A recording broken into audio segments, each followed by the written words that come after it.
Welcome to the Employee to Boss podcast, a podcast for everyone with an entrepreneurial spirit.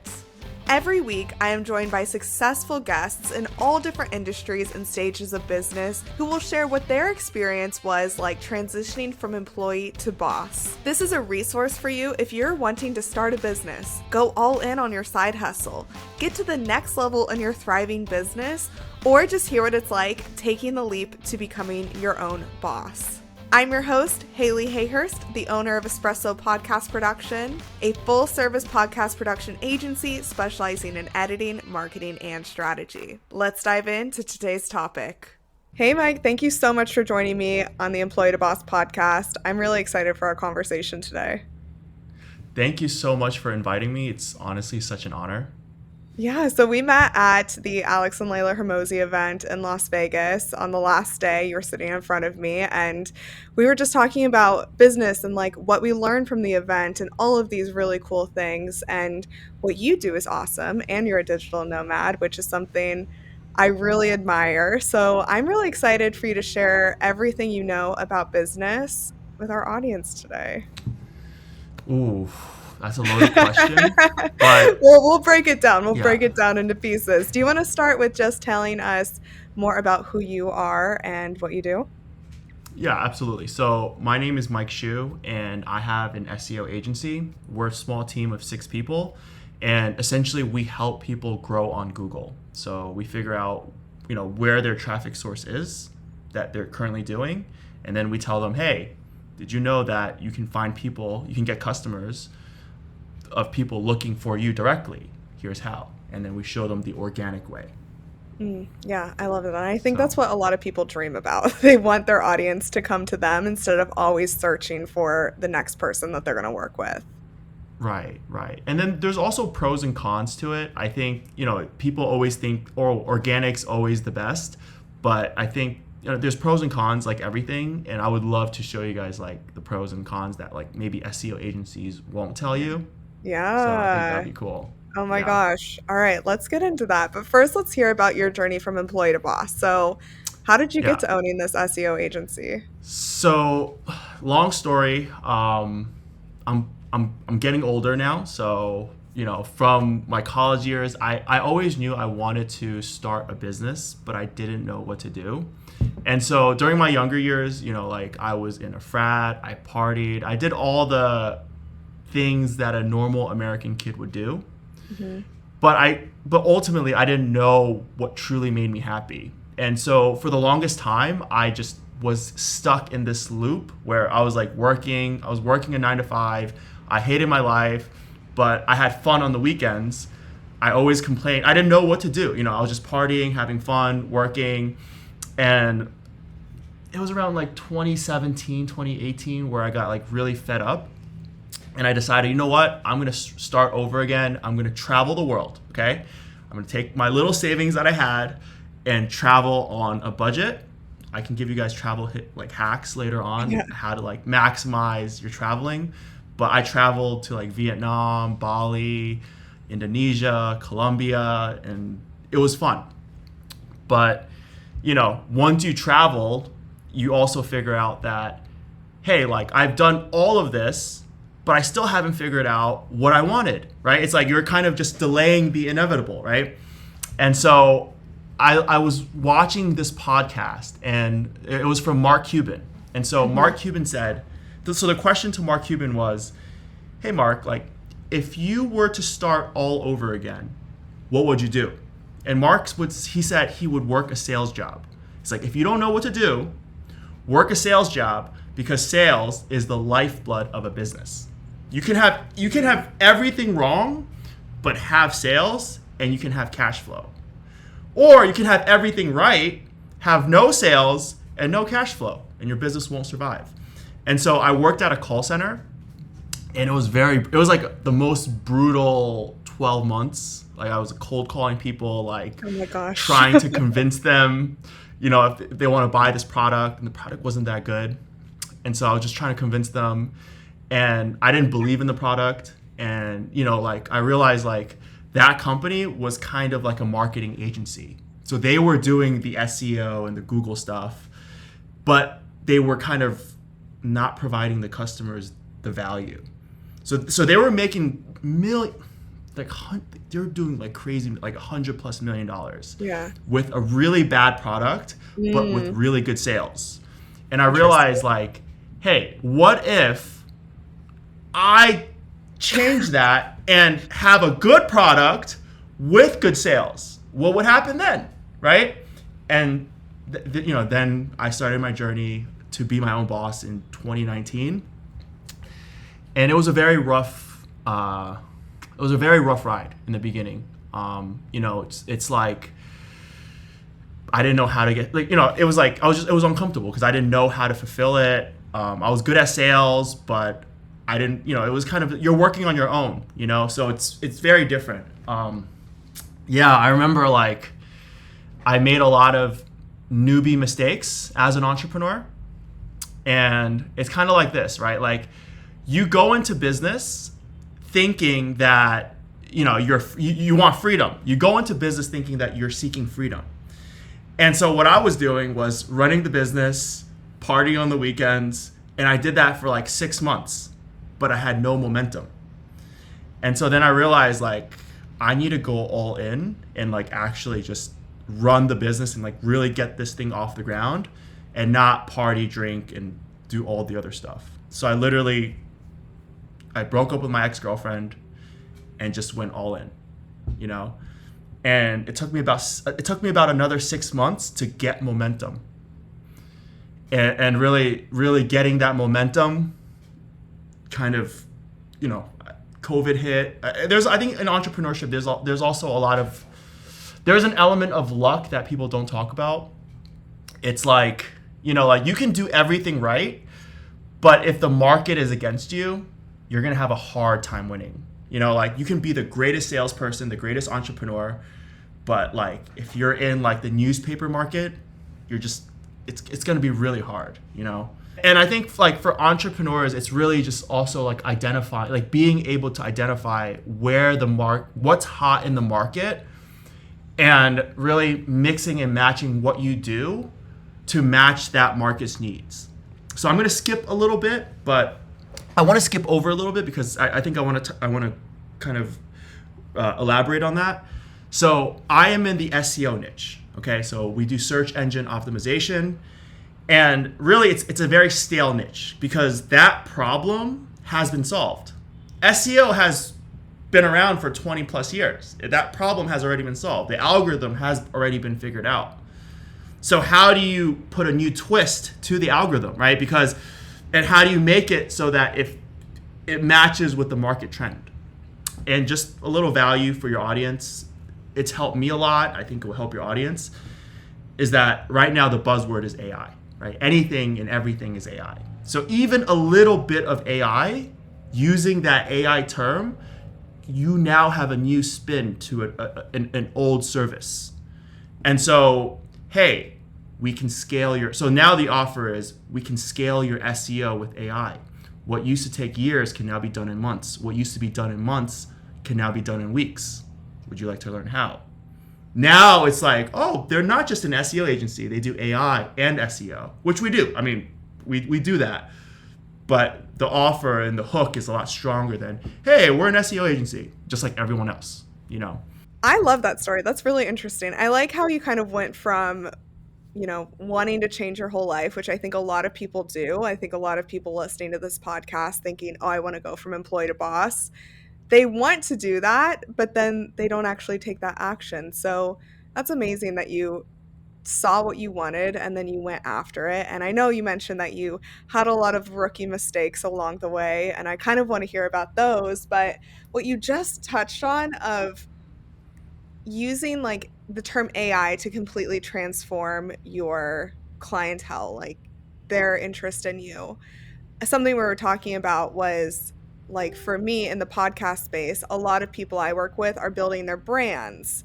Whereas with what you're doing, it is building a brand, but it's also more than that. It's really like being adaptive to what is changing in the market and really giving that data driven, you know, help that they need. So can you tell us about that too?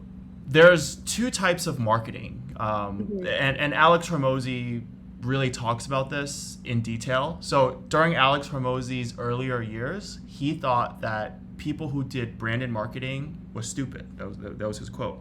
Yeah. And the reason why he thought that was because branded marketing doesn't equate to value up front, but branded marketing equates to value later on. And so an example of branded marketing is something like, if you were to see Nike in the swoosh sign, you'll already know what it's about. If you hear the term "just do it," you already know what it's about. You don't have to think about it. And so that term and the swoosh sign and that term, they're worth billions of dollars because you automatically know that it's Nike when you hear it or see it. Whereas for smaller businesses, especially if you're looking to start, you don't have a brand to rely on. I don't have a brand that I can say, oh, we are this super successful marketing agency and we're globally known. We're not, right? Most of us who are starting out aren't at that stage. We have to start somewhere. And the quickest way to traction is, and again, you still want to build a brand because brand is worth billions. Mm-hmm. But to hit your first numbers and to get your first initial customers and maybe hit that, $100, $200, $1 million, it's actually more about figuring out who your audience is and what are their problems. And then speaking, and then if you really understand who they are and what their problems are, then you can create an offer or you can create a message that speaks to them directly. And then if you can make them feel like, wow, like this person actually understands my pain, like he gets it, he hits all the points, the amount of emails or response would be so much higher than if you were just to say, hey, like I am a marketing agency, I can help you. Yeah. Yeah. So just niching down and down and down and really kind of figuring out that message, that is what direct response marketing is. And a lot of businesses, when they start, all do it. Like, for example, Rolex, back in the 60s or 70s, they actually started off in direct response marketing. They started off writing newspaper articles, actually, collecting emails, or collecting mails at the time, collecting contacts. And it was direct response marketing, starting off. Yeah. So there's no shame in direct response marketing. Alex Hormozi did it. Sam Ovens did it. Mm-hmm. Sabri Subi, he's on Shark Tank Australia. Yeah, he does it. So, it's something that I think every entrepreneur should master, and especially if you're like under $1 million a year, I think it's really important. Oh my gosh, I love that. I love that distinction between the two. Can you tell us how we can get better at that, or what steps you took to really learn direct response marketing more? Right. So there's this guy. He's known as the father of direct response marketing. Okay. And he's quoted by Alex Hormozi pretty often. His name is Dan Kennedy. Okay, Dan Kennedy, and he's written many books about direct response marketing. And I'll briefly go over the history of direct response marketing and kind of the changes. So if you guys really think about it, right? Marketing now versus marketing before, it's so different. Okay?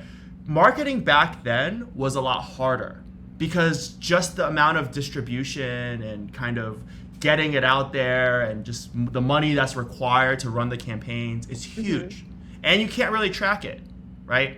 So marketing now is a lot easier.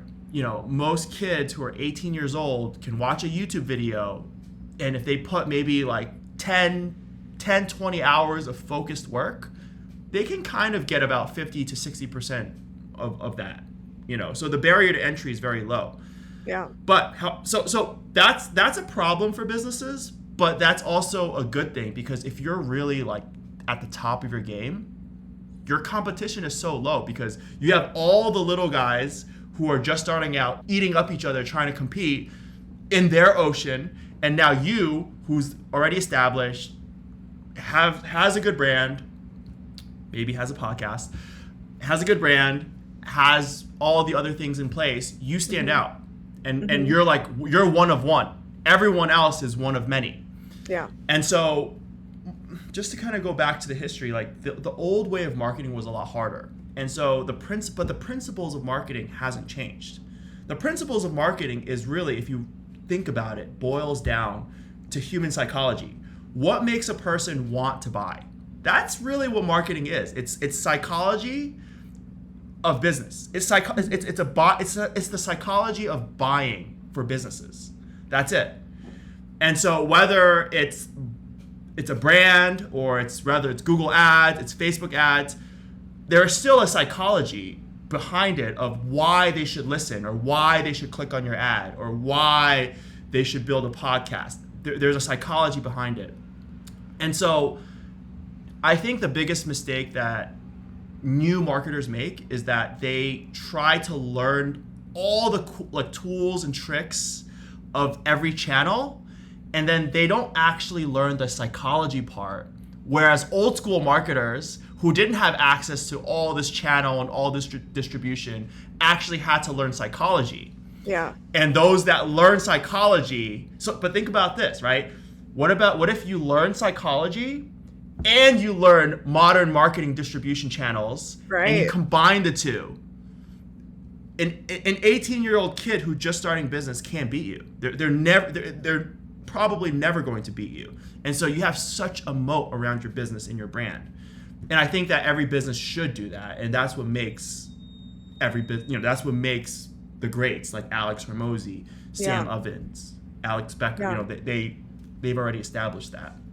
Yeah, no, that's really great advice, because I think so many people now focus on marketing in a way that's more of promotion, like, let me promote my business, let me put out Instagram posts, let me talk on my story, where that really isn't like true marketing, right? Like, marketing will move the needle, and putting out posts will, but if you don't have a strategy behind it, you don't have the psychology behind what your clients are going to buy, then really you're just gonna be wasting a lot of time. So I really like the distinction between that. So thanks for, no one's ever talked about that on the podcast before. So I think that's really a key point. For sure. Yeah, of course. Yeah. So now how does SEO play a role in all of this? Like, how do you help your clients do this with SEO? Right. So SEO is, and again, I'm just shooting you guys straight, because I have nothing to sell you guys. I'm not even promoting my business. I can't take on more customers right now. Okay, so I'm just gonna give you guys the honest. So for those that are watching this program right now, if you're thinking about SEO,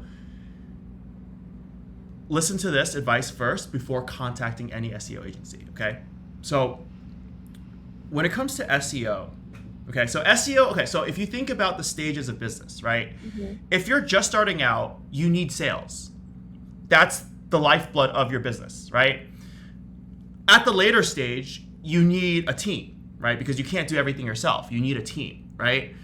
Now, what's the stage after this, if you think about it? I want you guys to think, what's after having a team and having sales? Imagine having sales and then having a team. What's the stage after that? The stage after that is actually, one, it's systemizing the team, right? Yeah. Refining the team. But two, it's actually being able to buy customers. Because if you can buy customers and it's profitable, you can now scale to much larger numbers. Yeah. And so Alex Hormozi actually talks about this. Usually the 0 to 10,000 a month mark, your constraint is about sales. You need to max out sales. 10 to 30,000. And again, the numbers can change depending on the industry, but we're talking about like different business levels. 10 to 30,000 a month, your constraint is team. Because you can work harder, make more sales, and let's say you make 20,000, 30,000, but you're like working to the bone. Yeah. So your constraint at this level is team. Yeah. And so you want to have a really good team that can fulfill the stuff, right? But then from 30, business works. So there's a Japanese saying that business works in threes. From 30 to 900,000, let's just say 30 to $100,000 a month, which is $1 million a year, right? At that stage, you have enough money to actually buy customers. So now if you think about it, does it make more sense to buy customers or build an organic channel and wait for customers to come three to like 6 to 12 months? It makes more sense to buy customers at this stage, where it's like, hey, I'm buying customers. Now I'm at $1 million a year. Once you have $1 million a year, then you have single channel risk. Okay, cool. How do I diversify? Oh, you're spending $1 million on Facebook ads. Why don't you diversify this into SEO? We can get some organic traffic. Or, hey, you're spending $1 million a year on Google ads. What if you were to get Google traffic organically without spending money on Google ads? Right. So at that stage, that's when you can kind of diversify a little bit. And so if I were to summarize, like for people who are looking to get SEO, truth be told, like SEO agencies will always tell you, hey, it's time to get SEO now. But I don't think that if you're under $1 million a year, you shouldn't be getting SEO. You should actually be getting customers faster. Mm-hmm. And that's, what you say, buying customers, that's ads, right? Running ads. Right. Because the standard return for Google ads, and you guys can look this up, the standard for returns for Google ads is about 3 to 5x. So if you run a Google ad campaign, you should get about 3 to 5 times your money back. So if you spend $100, you should get about $300 to $500 worth of revenue back. Yeah. If you spend $1,000, you should get about $3,000 to $5,000. If you spend about $10,000, or let's say you spend $1 million, you should get about $1 million to $5 million back. Your efficiency will go down as you scale, but so if you spend $1 million, you're probably gonna hit at 3 million mark, unless you have really good campaigns that with good brand and a podcast and all the other stuff. Cool. Then you have more organic traffic coming in and you'll get higher conversion rates. But typically, it goes down as you scale. That's so interesting. And I mean, for the audience, a really good book to read is $100 Million Leads by Alex Hormozi. That's going to be a lot about, what you're talking about of buying your leads and but at the core of all of it, like having a great product is so important. So back to, your story from employee to boss, that company that you were selling for that had like a crappy product. What have you done to make sure that your product is great, along with, because now that you've seen people can make $100 million from a crappy product, you don't want to do that, right? You want to have $100 million with a great product. Right. So a lot of this also comes selfishly, okay? And again, this, I'm just being honest, but you guys would feel the same way. But I think it's kind of like, I'll give you two scenarios. Okay, and you guys can let me know what is the best scenario to take. Scenario number one is you have really good sales, but a crappy product. So your retention is about a month, maybe 2 months. You can lock them in on a contract, but fun fact, it only works if people honor the contract. And for small business owners, if people break the contract, it's not worth taking them to court. You're spending money, spending time. You're both going to be at a net loss. It's not worth, as a business owner who provides good value, who does honest work, which I'm assuming your audience does, it's not worth taking them to court. So your retention, so if you have really good sales but crappy product, you're going to be working really hard to constantly make sales. And really, it's just, you're really just focused on making sales, and you make so much, and then the problem is you make so many sales that your product becomes crappy. And then it's like, but we have, so that's kind of, you're kind of stuck in that cycle. Whereas if you have a really good product, you don't actually have to work that hard to get sales, because once you have a customer, you can retain that customer for months, years. I have customers that's been working with me for 2+ years. They don't leave. Their grandfather, the reason why is because their grandfather didn't know the original price, but they don't leave. And they're very happy. They're very happy with the service, and so they don't leave. And so I don't have to keep selling them, and they refer me their friends and their family, and. So the value of long term it's kind of like if you're investing in things like for example, I know it sounds horrible, but like, the friendships that we cultivate, we're also investing our time and energy, right? Mm-hmm. And so it's kind of like if you're not investing time and energy into your customers, so if you're not investing time into your friends, they're going to be crappy. You're actually going to see them as crappy friends, and they're going to see you as a crappy friend, if a friend at all. Whereas if you're actually investing time and you're being there for your friend, genuinely for your friend, there's a much more higher chance that they're going to return that favor for you. And so I saw the effects that having a crappy product. So I saw two things, and this was the huge lesson that I learned, was that I saw the effect of what really good sales can do for a business, and it can really grow the business. But I also saw that if you have a bad product, you're going to work 10 times harder to get more sales, and you're going to be stuck in a cycle where just people hate your product. You're not proud of your service and your product. The sales reps, when I was a sales rep, they weren't happy about it. Mm-hmm. We didn't really truly believed in the product, but we had to force it. And like, you had churn on both ends. You had churn from the customer, you had churn from the sales reps, and just think about the morale. And you have to like artificially boost the morale. It felt icky. It just didn't feel right. Yeah. Whereas now my team is fully aligned, because I show them like all the results that we've done for our client, all the results that like the happy results that my clients, have said. And so we're super motivated. On top of that, I don't really have to keep reselling them every single month. I just send them the invoice, we do the work, that's it. Yep. And a month later I get another paycheck. Boom. Yeah. So it's much easier, and you don't live with that.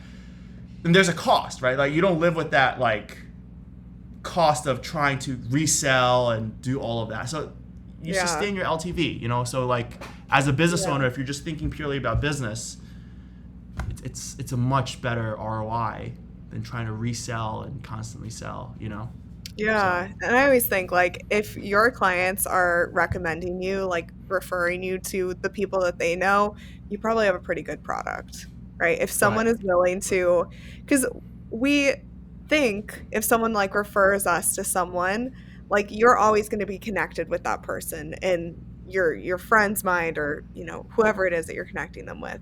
So if you have a good product and people are referring you, you're probably great. And so definitely, I think a lot of people get hung up on creating a good offer and forget to promote it. And then on the other hand, people promote it and forgot to create a great offer. So I think this has been a good conversation for seeing both sides of the story and making sure that all things are handled in business. Right. And I think that, like when you're starting off, an entrepreneur is always juggling the front end and the back end. And if your front end exceeds your back end, you're going to have a lot of cash flow, but you're going to have your product will suffer. And so, but if you have a really good back end, but then you don't have a front end, you have no ones to sell it to, you're still burning cash, or you still have life expenses to burn cash. So you're always balancing the two, and I think the hardest part is balancing the two. And then a lot of entrepreneurs make the mistake of trying to balance out their lives as well, which you can't, especially if you're starting out. Yeah. So you have to all in and then rebalance. Yeah. And that's how things get done. All in, rebalance, all in, rebalance. And you're constantly doing that. So my last question for you, Mike, is every week I challenge the guest to challenge the audience with 3 action steps. So this could be anything that we talked about today, but I think so many people listen to podcasts and do courses and go to events like this Alex Hormozi event that we met at, and they never take action from it. So I'd love for you to challenge the audience to take action with 3 things this week. Okay. So there's 3 things that I want you guys to really think about. And I think the whole goal of this video is really, I think if you guys are able to implement some direct response marketing to your sales, if you guys are already doing it, great. but you guys can always improve on it. For those that aren't doing it, I want you guys to really start taking steps to potentially do it. And I really want, okay, so first thing you want to do, and I'll preface, I wouldn't have that as the first step, but I'll preface it by saying, look up Dan Kennedy.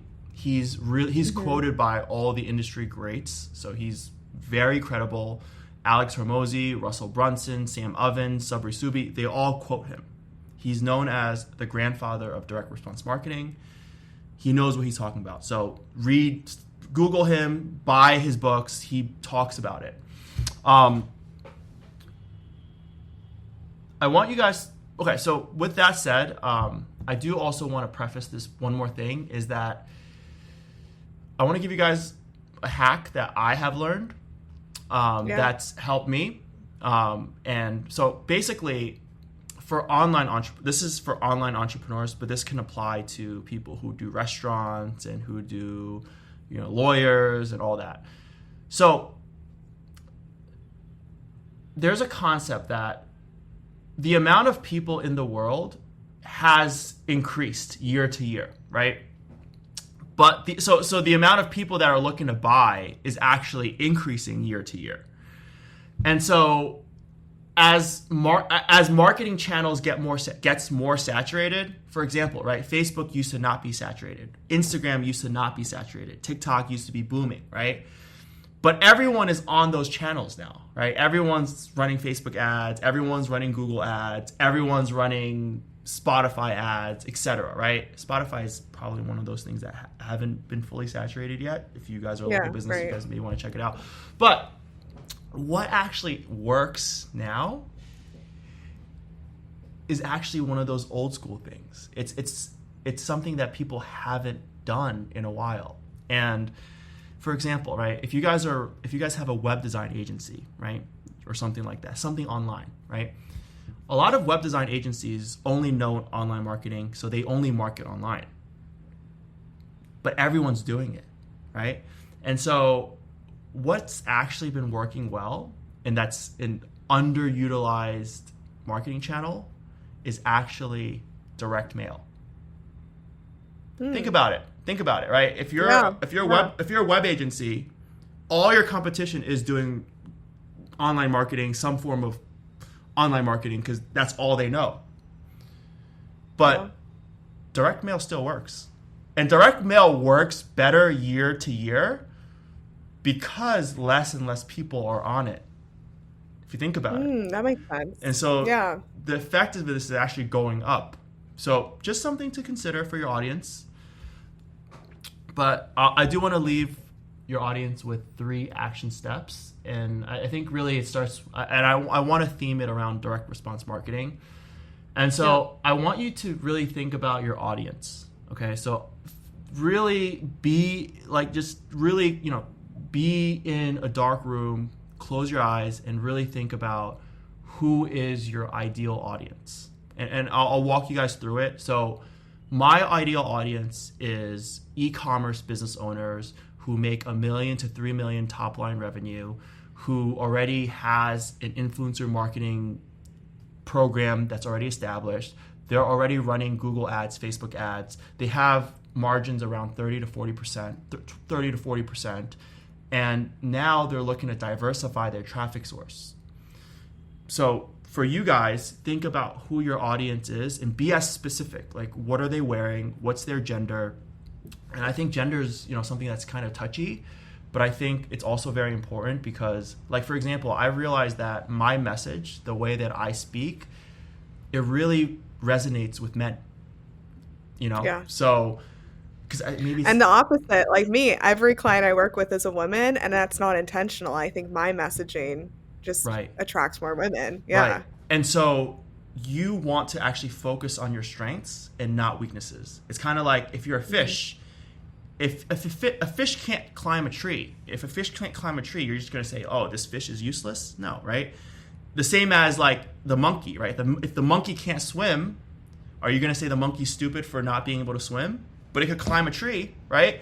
So figure out your strengths, right? So back to the exercise, it's really just figuring out who your audience is. So for me, my audience, so I'll give you guys an example and be as specific as possible. My audience is someone who, already male, preferably male, who has direct contact with Chinese manufacturers. A lot of manufacturing from e-commerce comes from China. So it's like, I know them, right? I know who they are. I know what they like. I know where they are at with their business. And for you guys listening, really think about who your audience is, okay? Think to the gender, think to their interests, think to the way they talk, think about their education levels, think about their interests and hobbies, think about their dating style, right? Really, it's important. Tells you a lot about people, right? And so really figure out your audience, okay? So once you have your audience figured out, I want you guys to write it down, okay? Write down everything that your audience really likes and enjoys. And then afterwards, write down everything that your audience hates, okay? So write down everything that your audience hates, their objections, their fears, their worries, what's keeping them up at night. And then what I want you guys to do is to reverse it. Basically, everything that they hate, make a list of everything that they hate and fear and worry, and now come up with the solution that your product, your service can solve. So now you're turning the fear and weakness into strengths. Next time you hop on a call with one of your client avatars, make sure to subtly mention in the sales call and the discovery calls what their fears are, or kind of how you've helped people just like them solve those issues, and start slowly nurturing them. And right before you ask for the close, if you're doing this right before you ask for the close, it's so easy because you've already pointed out all their pain points and weaknesses and fears, and the close is right there. So take that action step, okay? So who your audience is, really think about